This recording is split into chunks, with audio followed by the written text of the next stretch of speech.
Life does not discriminate. You have no idea what's going to happen tomorrow. And I know for me, this is me. At the end of the day, when I put my head on the pillow, I don't want any regrets. I want to be like, hell yeah, I lived my best life. Yeah. God forbid if something happened to me tomorrow, like I'm proud of what I did and I feel fulfilled. Yeah. And I don't know if most people can say that. Welcome to the Be It Till You See It podcast, where we talk about taking messy action, knowing that perfect is boring. I'm Lesley Logan, Pilates instructor and fitness business coach.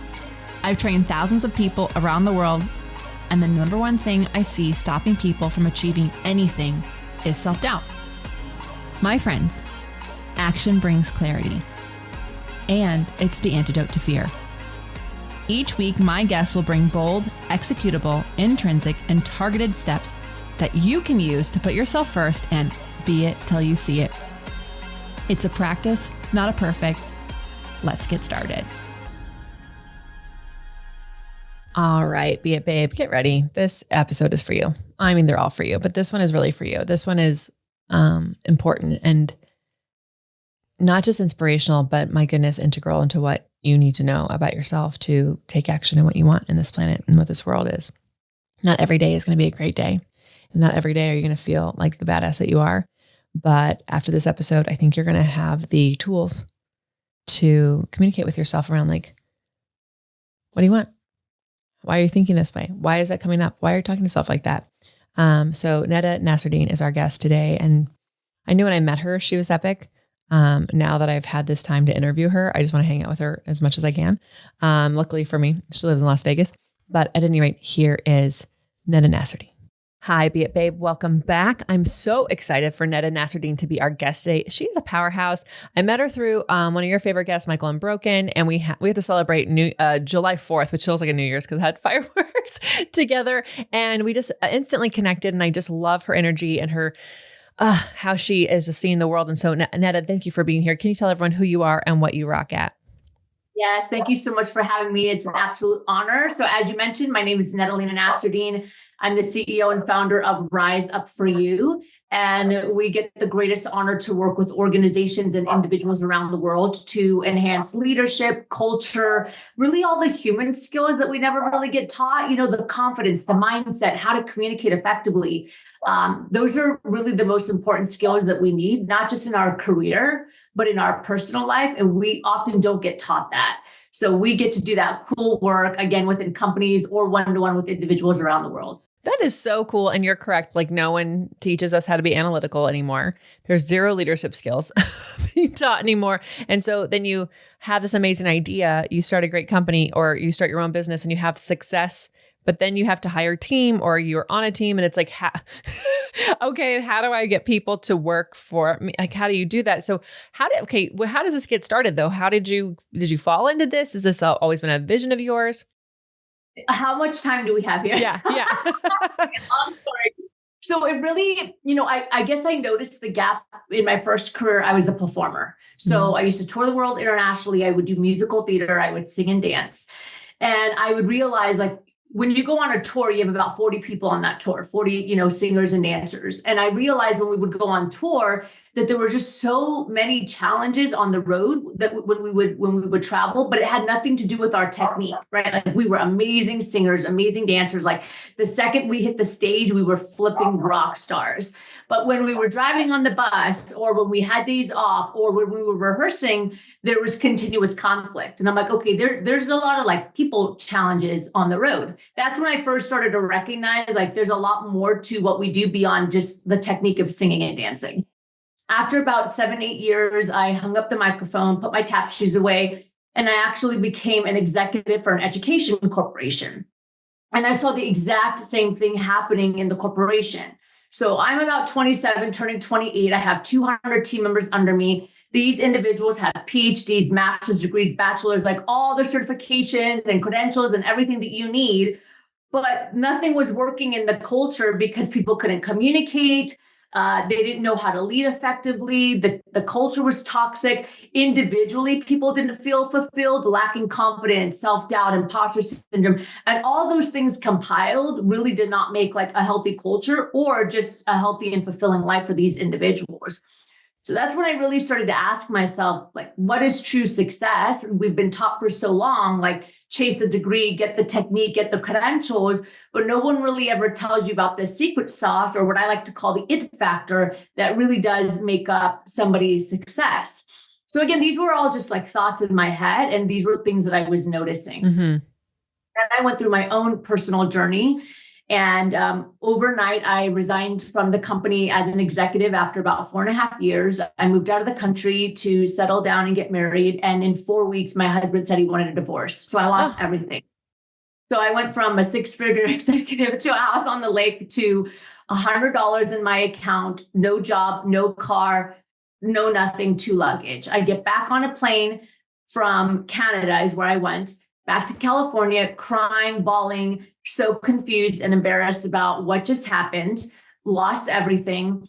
And my father came to me in my dream. My father had 6 heart attacks. So by the time I was going through this challenge in life, he had already passed. And he came to me on the airplane when I was crying in my dream. And he said, Netta, everything you need is already inside of you. You just have to rise up for you. Now, I know it's hard, but if you could see the book back there, it's called The Rise Up for You. And that's the company that I started building. I just came back to California and I said, rise up for you. I don't know what it is. I don't know what it means. I've never built a business before. Like, I don't have an entrepreneurial background. My degree is not in business, but I just started building Rise Up for You. And I started asking myself, okay, what am I good at? What do I love to do? What do people think I'm good at? Like, I asked about 10 of my friends, and I just started building the company, or the brand, I should say, because, the first year or two, you're really just building the brand. Yeah. And about 3 months after I came back from Canada and I started building Rise Up for You, my mother, my second parent, was diagnosed with stage 4 cancer out of nowhere. So I built the company out of the hospital. I took showers at the 24-hour fitness, and I would go back to the hospital, open up my laptop. What do people need in the world? What is coaching? Who's Tony Robbins? And I really just started to craft. And with my experience that I had prior as an executive and as a performer, and the things that I was seeing happening and what I was going through, I'm like, okay, what does it really mean to build a life that you're proud of? And what are the skills that we need? And out of that pain came the company. No, that's so amazing. First of all, I love that your father came to you in your dream. And I love that you actually, it's kind of interesting how it all happened with your mom when you were back in California. So you could actually be there with her, and she could also somewhat be there for you as going through this big transition. But I am constantly amazed by these obstacles that we go through, and how frustrating it probably was to be on the road, and how frustrating it was to be an executive with these people who have all these degrees and all these talents, and they're wasting them because there's infighting, and there's all this, backfighting and all this stuff. But also all of that led you to being able to see a problem that needed to be solved, and can be solved in so many different scales. Like, it can be in a big 200-person company, and it can be on the road for a musical tour. It's kind of insane how that led you to here. I'm amazed and never surprised, but it always blows my mind, because we tend to go, what's the thing that's going to make me successful? And it's like, well, what were you going through your past that you experienced, that you actually have some experience in solving and in seeing, Definitely. And even from a speaking perspective, right? I speak a lot, obviously I'm on stage, podcasts, and, oftentimes I get told, well, you're awesome on stage. And I'm like, but you know what? I performed for so many years. I had no idea as a performer that 10 years later, I was going to be talking and being on stage and pretty much doing the same thing, just with a different tool. Yeah. One tool was big. One tool is, empowerment mindset and, the training and development that we do. Yeah. So how many years have you been doing Rise Up now that it's officially been going? And what are you excited about working with it today? What's the big goal for today? Yeah, great question. So the brand was about 2 years, and then the actual business is 5. So a total of 7. Wow. And the reason why I say that is because the first 2 years, I didn't make a dime. There was no business model. It was just, let's, put content out there for free, like a blog. You know how it was back in the day, you had your blog and, you would do podcasts and that kind of stuff. And then after about 2 years, I thought, no, if I really want this to go somewhere and do something, I need to put, my foot in the fire, and I just need to do it. And that's when I started like actually building the monetary side of it. And then it just catapulted there. Yeah. Thank you for sharing that first 2 years. I think so many people watch businesses and brands and personal brands grow online and they go, oh my God, they're just skyrocketing. They're doing so much. They're making so much. And what people don't realize is like the first 2 years, if you're making money like that, great. It's also the hardest 2 years. And it doesn't have to be successful in those first 2 years for it to be successful later on. Like really taking in information and providing value is the most important thing one can do.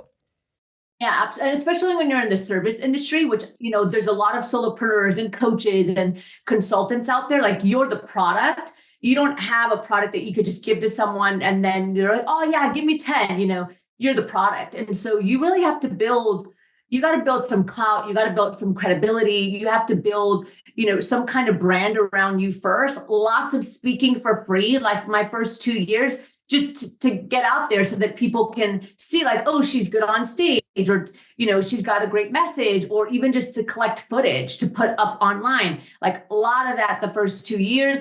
And then from there, it was like, okay, we can do something with this. And honestly, from there, it's been crazy. Like we quadrupled during the COVID. And even last year, the research just came out that about 60% of small businesses fell behind last year. We more than doubled last year in 2020. So it's just been, which only doesn't speak to us. It just speaks to the need of what. Well, a little bit of both. I think like one, people are finally aware of the need. And then also like you were there, that's what like preparation meets opportunity, like people are, well, here's what's amazing. Like we also it was one of the hardest years for us and one of the best years. We consistently every single year made more, which I'm so proud of. And I don't share that to brag. And I don't think even Netta sharing her success is bragging. I think it's really important, ladies listening to this, you need to hear how businesses are growing because you can hear from the people around you like, it's bad. There's a recession. Like there's all these things. No one says anything good about the economy ever. So, but like the truth is that people are realizing if their teams are not happy and satisfied as a human being, they can leave because there is such a demand for good people who can do great work, and companies need more and more people to do those things. And so I think it's really cool that you are able to be an asset to these companies to actually help them create this opportunity to see their people and work more functionally with their teams. Is that like, am I on the right track? Is that what like people are seeing for you? Is that what you're going in there for? Totally. Yeah. And we have the two divisions. So we have the company, the corporation, and then we also have the individuals because it's really sad to say this, but I'm sure you see this too. Most individuals are just not happy and they're on autopilot and they don't feel fulfilled. They don't have clarity. They're not like present in their life. And most of the time it's because, again, they've never been taught these tools. Sometimes it's so overwhelming. They don't know how to get out of it. Like, okay, I have a job. I pay my bills. I have my kids. Every single day I have to do this, but they don't feel happy. They don't feel fulfilled. And they just don't understand how to make the shift. Or maybe the courage and the confidence hasn't been built for them to make the shift, right? Because there's a disruption that needs to happen if you want to create massive change in your life. So we really tackle both areas because, companies are made up of people. If people walk into an organization and they're unhappy and they're unfulfilled, I don't care what company you work for, it's not going to work because people bring their challenges and their pain into the workplace. Yeah. It's fulfilling to do both. It's fulfilling to go into an organization and see the culture shift and the leadership change and for people to have aha moments. And it's also really amazing to sit across from somebody that maybe really wanted to build a business, but they're scared. They don't know how to, but they just start it and then they see the fruits of their labor happen. Yeah. I love that because in college, I didn't think I was ever using this degree. And then I realized I've been using it the whole time. But like my degree was in interpersonal and organizational communication. So like one-on-one and then how a business communicates. It's really quite funny. And then like I became a Pilates instructor and I thought, oh gosh, why did I get that degree in the first place? But then because I became a fitness business coach, and because of the company that I created for Pilates, like it is all interpersonal communication and organizational communication. And when I grew my company to a place where I actually had a higher team, that was one of the hardest things. So to like talk about being a human being, you take it to the workplace. If you're not used to asking for help, you can hire all the people that you want. You have to ask them to do things. And like, you have to that is a leadership skill of like, how do I ask for help and how do I get the help that I'm wanting and how do I communicate that? It took massive growth. And then when my husband came onto the team, we worked with a coach to like figure out, how the business was going to run. And she was like, oh, you guys are in the wrong roles. And so he took over as running the company. And even then, even with that, I was like, oh, that's amazing. But I had to learn again, like, okay, then what's the leadership I have in this company? Because now someone else is like running my vision. What does that look like? And it's a consistent need, you guys. Every level, there's a new devil, but you have to like, if you don't fix the things that you're on autopilot on now, you'll have to fix them later and it'll be a little bit harder when the business is bigger. Yeah. And it's also, I come from this perception and it could just be my experience of, so much loss at a young age. Like by the time I was 31, turning 32, I lost both of my parents and then betrayed myself, and also felt betrayed by someone that I loved. So I think that, what I see today is a lot of individuals that are very entitled when it comes to life. Like we walk around as if we have 10 lifetimes to live. And we don't. Like we forget that, God forbid, tomorrow can be the last day, or even in 3 hours from now. We just don't know. But we have a very entitled mindset around like, oh, I have time, and I have time. And I think once an individual breaks that mindset and says like, no, like, and creates urgency, they start to take action more, because the last thing you want to do, and I see this a lot, is 5 years from now, somebody will come back and be like, 5 years ago, I wanted help and I never got it. And I thought I could just figure it out. And now it's 5 years later, 5 years has gone by and I'm in the same spot. You know what I mean? So it's creating that urgency, because life does not discriminate. You have no idea what's going to happen tomorrow. And I know for me, this is me, at the end of the day, when I put my head on the pillow, I don't want any regrets. I want to be like, hell yeah, I lived my best life. Yeah. God forbid if something happened to me tomorrow, like, I'm proud of what I did and I feel fulfilled. Yeah. And I don't know if most people can say that. I think sadly, you're right. I really thought like maybe that the pandemic would change how people live their lives. Cause like, my goodness, we had like an entire full year, depending on where you lived, where you were like, how do I want out of, like, how do I want to be when this is all over? Like a big pause. And so many people got even more negative and more entitled and more like, and not seeing like the gift that we had of a reset. Like I saw that as like such a reset. Like it sucked. I'm not going to say that like it was the most fun refunding thousands of dollars at the beginning of it and starting my whole business over from scratch. But like, I really did take it as like, okay, if all of this is leaving, what is it creating space for? And who would I want to be on the other side of this? And I'm not saying like I live this life like I sometimes do live like I have 10 lifetimes. I try to think of it as like maybe 2 more, but like, I think it is so easy for us to just lean into, we have tomorrow, everything's guaranteed, and just wake up at 5 years and it's the freaking same. And I did not want that when 2020 happened. I was like, no, when this is all over, I want to be further along than when I started. And I want to take advantage of this.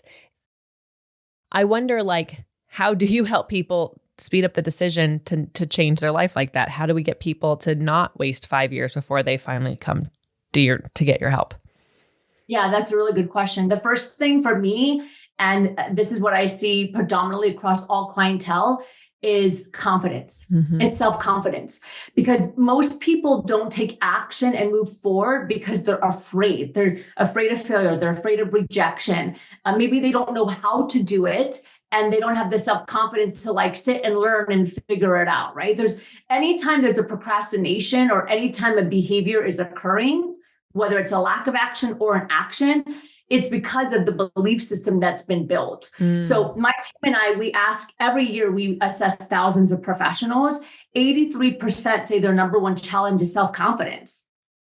Like, think about this. 83% of professionals say their number one challenge is self-confidence. And these are educated professionals that are executives that are running like Fortune 500 companies, and so the challenge is not content. It's not whether or not you have this skill or can learn this skill. Like, we're in 2024. Think about, you can go on Google right now and figure out how to build a business, how to do like whatever you want to do. You can even ask it to create content for you at this point. Like, there's not an obstacle here, guys, except 100%. For you. That's exactly right. And so like the content and the tools and the resources to build a life that you're proud of is all there for most people, except for those that are maybe in a third world country that don't have internet and, our capabilities. So the challenge is not what can I grab and get a hold of? It's where am I at? What's happening with me? And it always comes from here. And that's why people procrastinate and struggle with taking action. Mm-hmm. They have to rewrite the beliefs that they've been programmed to have of being afraid of failure, being afraid of rejection. Like, if you want to move forward and you want to create massive change in your life, you have to be unapologetically self-confident to the point that your identity is not defined by the mistakes and the failures that you have.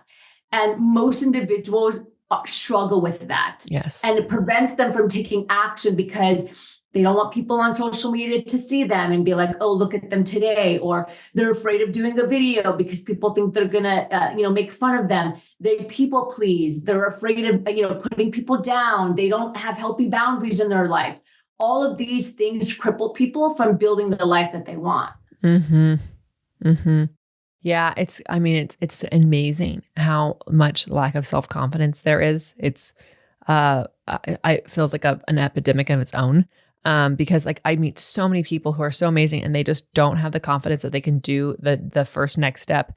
And I was with my friend Kareen, she's been on the podcast before, and she's like, confidence is just faith in action. Like doesn't mean you have proof that you can do it. It's just that you have faith that if you take the action, it's going to work itself out. And, it's such a simple way of saying that, but so many people have more faith in fear than they do in them taking the next step.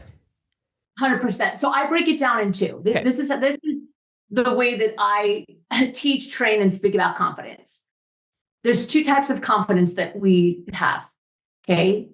We've been taught our whole life to build what I call micro level confidence. Okay. Micro confidence, meaning that we're taught to build confidence in categories, competencies, or things. So for example, we go to school our whole life and we're taught to get good grades in math, in science, whatever credential. We go to university, some of us, we get good grades in that competency, in that subject, right? So we're taught our whole life to build confidence in these things, but those things aren't sustainable. So for example, I'm very confident as a speaker. I'm confident as a singer. But those things change. Like, God forbid, I can lose my voice tomorrow and then I can't speak or sing anymore, right? That's micro level confidence, and they're constantly shifting. This is what we saw with COVID. There were people that were having major meltdowns that came to work with our team because they've only ever known themselves as this high functioning leader, this business owner, this 6-figure role. That's how they identified themselves. And then all of those things shifted and changed during COVID. And they were like, who am I? What's my worth? What value do I bring to the world? Because their identity was attached to this micro level confidence. Okay. Then you have the real self-confidence that we want. And that's what I call macro level confidence. Macro level confidence is an inner belief in your ability to learn, pivot, and grow. Macro level confidence is a belief that even when you fail and you fall, that your outside circumstances don't define your worth and your self-esteem and who you are as an individual. Many individuals do not have this macro level confidence, but the macro level confidence is what gets you to build the micro level confidence. So think when I shared my story about building the business, I didn't have any I had no idea how to build a business. I was never an entrepreneur. I knew nothing, didn't know how to build a website, had no freaking idea. But I had the macro level confidence to say, okay, the current situation that I am in right now sucks, but I believe in my ability to learn. And I believe that I can go and figure it out. And everything that I'm going through right now does not make me a crappy person. It does not mean that I'm not good enough. It does not mean that I don't add value to this world. It's just a situation that's occurring, and I'm going to use my pain as fuel for growth. That's macro level confidence. So then I was able to take action because I understood that even if I take the wrong action, that doesn't make me a bad person or not enough or whatever the thoughts are that we have in our mind. And because I had the macro level confidence, what happened? I built more micro, which is building the business. And then all these extra micro little things started to get built. And that is the most important for people to understand. But if you don't believe in bet on you, how are you going to pivot in the next 5 to 10 years when artificial intelligence is coming or something else, God forbid, happens in society? You talked about the recession earlier, right? Or, COVID. That's all a mindset, right? That's the self-confidence and the monkey chatter and the fear that we feel. But I can tell you now, I know people, including myself, that they flourished during COVID. They flourished during the recession. I know we did, because for us, it's like, no, we're taking action. Like, we're not going to get into fear. We're not going to get into worry. We're not going to get into scarcity mindset. We believe in who we are. We believe in what we're doing. And we're just going to continue to take action and tune out the noise. Yep. No, you're 100% right there. I think like people who make decisions on their business based on fear and what the media is telling them is happening, there's no way you can have macro confidence or micro, because you're taking advice from people who do things for clicks and views. And the longer you watch on there and like having the confidence in yourself, which would same here, both in COVID and in the last year, it was insane what we were able to do when everyone was saying those things weren't possible or things were bad. And, it really isn't, I don't think you and I are anomalies. It's just very, very much like believing in ourselves and taking the action that follows through with that. Do you think, okay, so obviously this is what you coach on, but I guess like for that macro level confidence, like where do people need to start? Because like we can sit here and say you believe in yourself and people can be nodding in their cars like, I need to believe in myself, but like how do they actually start building that like belief in them that they can handle things? Great question. So I'm going to take it back a little bit and I'm going to be fully transparent. Some people are luckier than others in their path in life that shifted their confidence. And this is what I mean. So there's two schools of thought out there when it comes to confidence. Some, research and scientists and people that are in this space say that you're either born with confidence or you're not, right? And then you have the other philosophy that's like, no, it's a skill, you can build it. Mm-hmm. I believe it's both. Because when you think about babies, for example, when they're born in this world, they are so flipping confident. Like they do what they want, they say what they want, they explore, they touch, like they don't have fear in their mind. Mm-hmm. It's not a part of who they are. When they learn to walk and they fall on their bum 100 times, they don't care if people are looking at them or like they get back up, they keep trying. It's part of their nature. But some of us are born into cultures, households, parents, society, things that are external that immediately shift our confidence and how we feel about ourselves. Okay. Mm-hmm. And some of us are born into very like beautiful, loving circumstances that give us more confidence. And many of us are born into situations where, we're told that we suck and we're not good enough and we can't do that starting at a young age.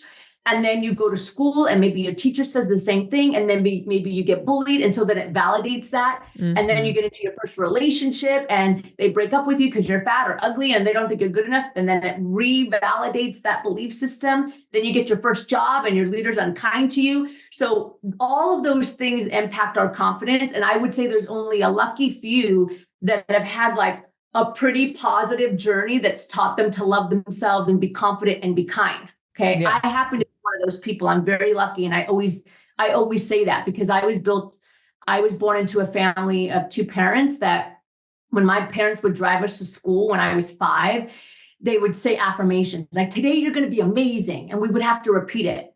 If we came in the house when I was 7 and I was like, I can't do that. My dad would be like, don't you dare say I can't in front of me. Like, so we were taught that at a very young age. And I consider us to be lucky. If you haven't had that path, then we need to rewire the brain. This is where the neuroscience comes in. And we need to do some strategies to shift the belief system. So I use something called the 4 Bs. It's what we call reverse engineering with the company. It's a blueprint that we founded. There's 4 Bs to reframing and reverse engineering your belief system so that you can actually build confidence. Because if your beliefs aren't working, right, then your blessings aren't going to come to fruition. But they're all connected. Yeah. So the first belief is, and there's a lot of these, are start writing down the limiting beliefs that you have. Now, this takes the self-awareness for you to catch it, right? So for example, if you want to raise your hand in a meeting because you have something to say, but you walk out of that meeting and you don't raise the hand, write down the limiting belief. Why didn't you raise the hand? What's the belief that came into your mind? Mm-hmm. Did you not raise the hand because you were afraid that people were going to think you're stupid, or you were afraid that they weren't going to accept what you wanted to say. Like, what's the belief? Write it down. The limiting belief meaning that it got in your way, right? It sabotaged you. And the second B is, what's the backstory to that belief? Whatever that belief is, where did it come from? And the backstory is usually the most difficult to identify, because it usually stems like, years and years ago. So, for example, I didn't raise my hand because I was afraid that the leader was going to shut me down and think I'm stupid. Okay, well, where did that come from? Why do you think they're going to shut you down and think you're stupid? Well, the first job I ever had, you know what I mean? Like, you got to trace it back. The third B, which is so important, because this is what people usually aren't attuned to, is what's the behavior that it's causing? Because our beliefs are creating behaviors in us that sometimes we don't even know we're behaving in a certain way. And what I mean by behavior is, for example, somebody gives you a compliment about your clothes, and then on autopilot, you're like, oh no, I look ugly, whatever. Like, that's a behavior that you just, right? It could be that you're overly aggressive with your partner, with your romantic partner. It could be not raising the hand in the meeting. All of those things are behaviors. So we want to understand the belief that you have that's limiting you. What's the behavior that it's causing? Because the behavior at the end of the day is what we want to shift, but it's attached to the belief. They're all connected. Okay. And then the fourth B is, now how do we break it? How do we break the limiting belief so that we can shift the behavior? And that's not one size fits all. It's a little bit different for everyone. Some people, and I know this was true for me, the second I found out that my limiting belief was attached to like Bobby Joe, let's say, and then Bobby Joe's like, it made so much impact on me that it then impacted this behavior that was preventing me from getting the money that I wanted. I was like, wait a minute. Bobby Joe is not that powerful in my life. Like, the fact that Bobby Joe from 20 years ago has like really impacted me, to the fact that this belief is impacting my behavior to like go in and ask for, no, I can't accept that. Sometimes it's that simple for somebody, you know what I mean? And other times, we need to work through it a little bit more and do more digging and more self-awareness and reflecting. I think thank you for bringing up Bobby Joe, because like, I think a lot of people have a lot of Bobby Joes holding them back. Totally. And like, one of the things we coach people in our business, we're like, it's time for you to raise your rates. And some people, they're like, I got to do it. I'm going to do it. They just do it. Some people, 6 months later, we're still talking about doing it. And I'm like, so which client are you not raising your rates because of? Like, there's a person that you're afraid is going to say something nasty. It's one person and you are affecting your entire company on this one client that I bet if they left you, you'd go, and it's a Bobby Joe, because we have these limiting beliefs that we can't do something because of whatever is going on. Oh, it's I love those B's also, because you're correct. Our behaviors just reflect what we believe is possible. So if we can actually have awareness, it makes it easier to take steps. And you can do this with each one, like each and every single one. And it's true how far back you have to go, you guys. I was doing some morning pages. I talked about this on a podcast episode about a year ago. I don't cook around the house. I'm like, I can't cook. I don't cook. And I was doing these morning pages with this Artist Way group we were doing. And it came up that when I was like 7 years old, my grandfather said, "What are you, stupid?" when I made a grilled cheese sandwich. And I made it correctly, everyone. I made the grilled cheese sandwich correctly. But the way he said it to me, and it shut me down. I don't cook. I didn't cook anything. I didn't even start. And I was like, whoa, my whole life, I didn't even try to cook. Because I just like the 7-year-old me was like hearing like, you're stupid, you can't like, and that's not like I was actually hearing those words, but like the behaviors match this limiting belief that was happening, that happened so long ago in my life. So my goodness, Netta, we could talk forever, but I really love that you gave us those 4 B's. And I really love that you actually like instilled that idea of like macro confidence, because I think that's a really great takeaway for people to kind of focus on. Obviously, we'll have to have you back, but we're going to take a brief break, find out where people can find you, follow you, work with you, and your beit action items. All right, Netta, where do you like to hang out? Where can people connect with you? Awesome. Thank you. So definitely you can check us out at riseupforyou.com. We have a ton of free resources. We actually have something that's pretty cool. It's the masterclass that we have, but we create the masterclass based off of your need. So we have this cool algorithm. You get in there, it's totally free. It asks you a couple questions. And then based off of how you respond, it drives you to the masterclass accordingly. So if you come to us and you're like, hey, I'm looking for confidence, it'll drive you to a confidence masterclass boot camp. If you're like, hey, like I'm really struggling with my personal brand, it'll drive you to a masterclass on personal brand. So check that out. It's totally free at riseofree.com. But I love to play on Instagram and LinkedIn. That's my zone. That's my space. Please connect with me. Follow me there. I do my own Instagram and LinkedIn messages. So like you're not going to get a bot. If you send me a message, I'll definitely respond to you. Amazing. Oh my gosh. I also love that. I don't think I've ever had anyone on here who is like a create your own adventure free tool. That's such a great way to say it. Yeah. I love create your own adventure. I do create your own adventure birthday parties all the time. Like, I'm like, here's where I'm going to be. You choose what you want to do. So I'm in on that all the time. Okay. You've given us so much actually already, but I do want to, in case people want to just like get something at the end, bold, executable, intrinsic, or targeted steps people can take to be it till they see it. What do you have for us? Yeah. The first thing that I'm going to say is this really fast is everybody has negative beliefs, including myself. And I do this for a living and wrote a book. And every single day I talk about confidence and soft skills, right? Human skills. But it's not about getting rid of all your negative beliefs. That's just not the human condition. It's about working through the belief system and building self-awareness so that you can shift the behavior so that it serves you versus sabotages you. So it's all about managing your belief. It's not that we're going to exterminate every single negative thought that we have, but it's about catching the negativity and being like, no, we're not going to go there, and like driving it and shifting it into something that can serve you. So that's why those 4 B's, I'm going to go back to the 4 B's because that's really the starting point. And it's not easy, but those 4 B's are going to serve you because when you catch the belief, it's not about like, oh, I have a negative thought. It's like, wait a minute, why do I have this belief? Where is it coming from? And is this sabotaging me or serving me? And if it's not serving you, then we need to figure out how to shift it. And that's what that 4 B's is there to help you do. But I don't want people walking around thinking that like, oh, I can't have a negative thought. I have negative thoughts every day, but I'm really good at sticking up for myself to myself. Like I'm really good at being like, Netta, don't you dare talk to yourself like that. Like, stop it right now. Get rid of that thought. And it's miraculous what it does. I'm like, yeah, I stuck up for myself to myself, just like I would if a person down the street came to me and was like, Netta, you're not good enough. I'd be like, excuse me, who are you talking to? We have to do the same thing to ourselves. Yeah. Oh my God. I do love that because sometimes I'll have like a negative thought and like, I'm so conscious of like a negative thought. I'm like, why would I bring that negative energy into this space, like around this idea? And I literally like, what are you doing, Lesley? Like that's not who you are. Take that back. Think of another positive thought before you finish this like little thought process in your head. And I think of like, my God, if someone could hear, like there was a transcript of like the conversation in my head all day, it would be a book long every day. And it would be a little bit of back and forth between myself. Documentary, Netflix documentary. 100%. Oh my gosh, Netta, you are awesome. It's so incredible what you were able to create. Thank you for sharing your whole story. It's so important that people hear that like you don't have to have all the answers to get started. And also how like just by sticking up for you and really focusing on what you believe in, that you can create amazing things no matter what's going on in the world. So you're just incredible inspiration. Y'all, how are we going to use these Be It action items in your life? Let us know. Tag Netta, tag the Be It pod. Share this with a friend who you're like, my goodness, if their confidence could just be a little bit better, or maybe they need something like Rise Up for You, just share it with them because that could be the easiest thing that they do today is to start to think about themselves and what's holding them back. And until next time, be it till you see it. That's all I got for this episode of the Be It Till You See It podcast.